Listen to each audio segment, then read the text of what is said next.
I am finding Marc Bloch's Strange Defeat continuously interesting.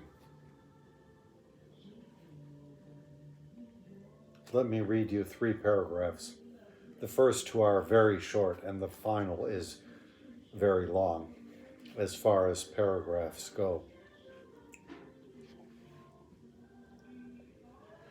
I make no claim to be writing a critical history of the war, or even of the campaign of the Nord. I have not had access to any of the documents necessary for such an undertaking, nor do I possess the requisite technical knowledge. But there are certain obvious facts which should be made clear without further delay. What drove our armies to disaster was the cumulative effect of a great number of different mistakes. One glaring characteristic is, however, common to all of them. Our leaders, or those who acted for them, were incapable of thinking in terms of a new war. In other words, the German triumph was essentially a triumph of intellect, and it is that which makes it so peculiarly serious.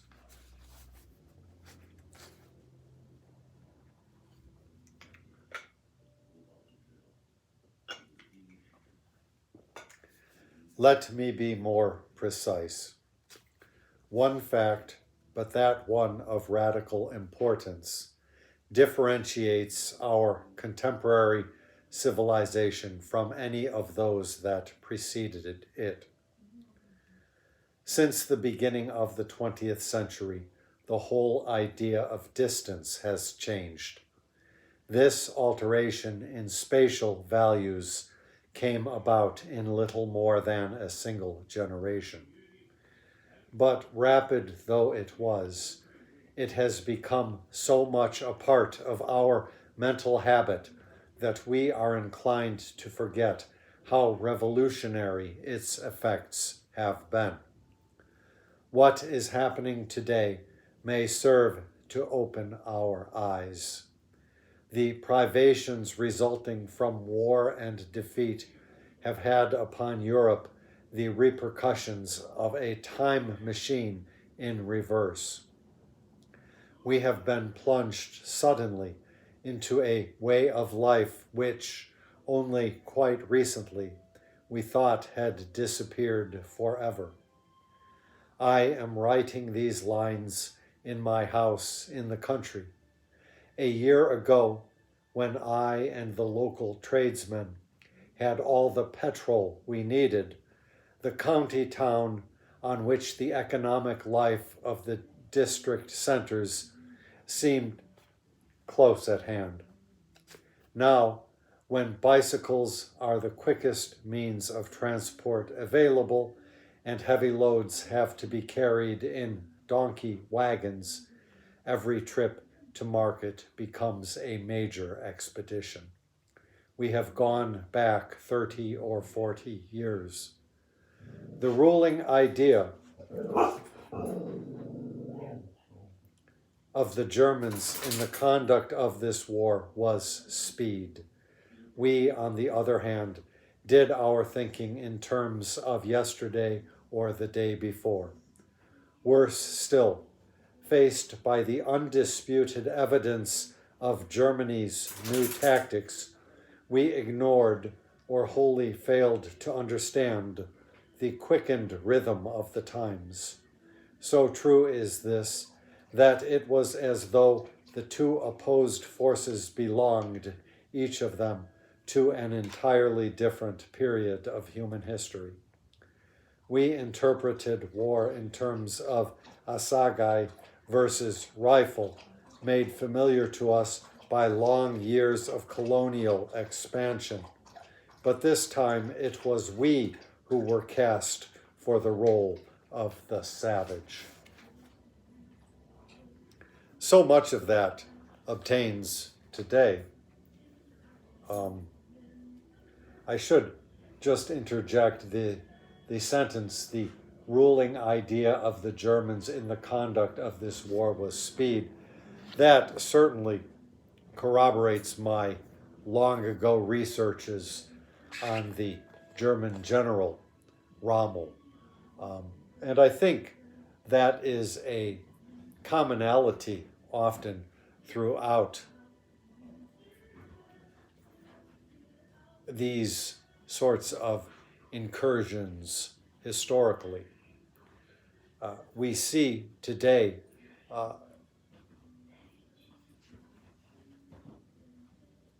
kind of a widespread befuddlement at the speed with which the Trump administration has implemented the Project 25 well, everything about Project 25, all of the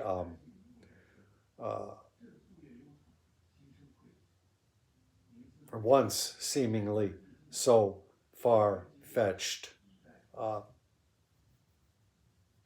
denigrations of the democratic state and ideal.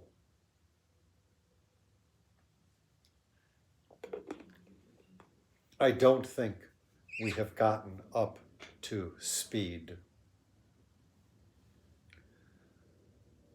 Another aspect of this is this constant keeping people off balance with the calling the average citizen on the street Antifa.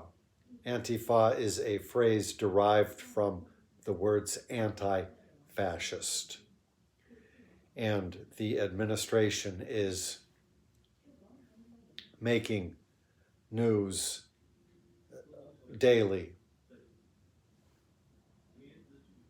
pretending that a huge terrorist organization exists in this country under the banner of Antifa. No matter how much persons in the media and elsewhere protest, the message does not seem to get out. And I think, to some degree, part of the reason for that is our own complicity in the previous well-known use of this sort of tactic or this sort of imputation from a couple or a few decades ago, when our government, and here I am speaking of persons on both sides of the aisle, persons from the Republican side and the Democrat side, of constantly making reference to and making claims against a terrorist organization which they called Al-Qaeda. It was a wholly invented term. It did not correspond to an organization on the ground like the one that was described or imputed.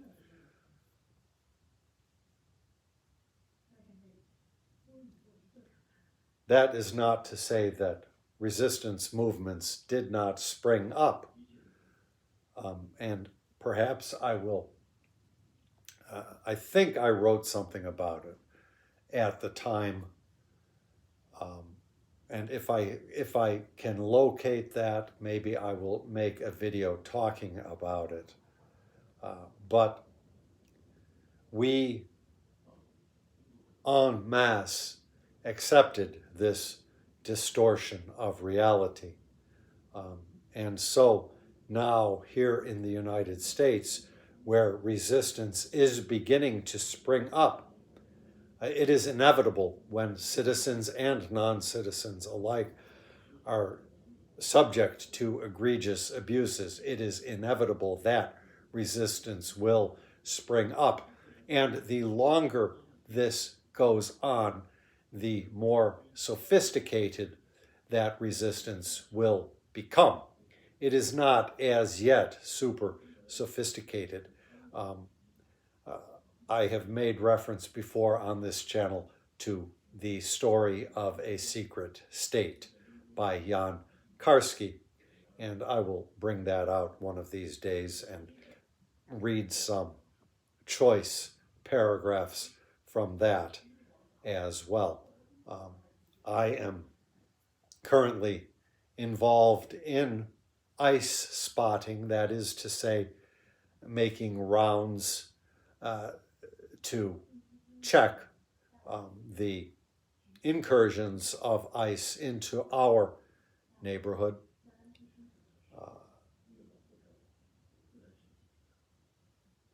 But it is nothing like the sophisticated secret state of which Jan Karski writes in his great historical document.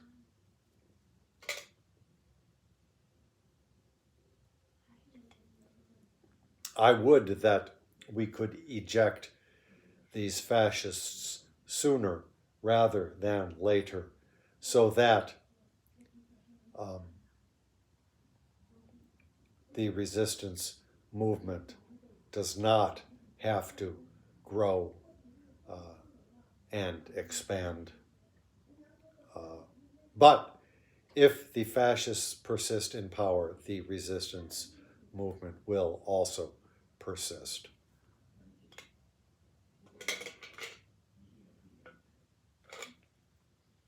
So just some thoughts pertaining to Marc Bloch's strange defeat.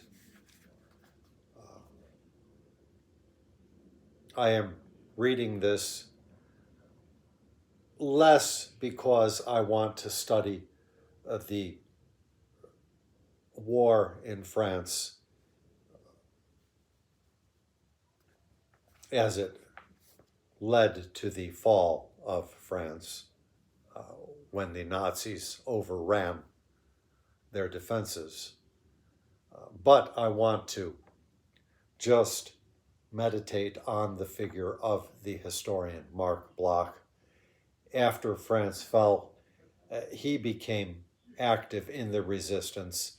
None of that would be reported here, but there is a good introduction which does talk about his subversive activities, which led to his execution, I think possibly in 1944. I'm not sure on that. So I will leave off there. Thank you for stopping by my channel.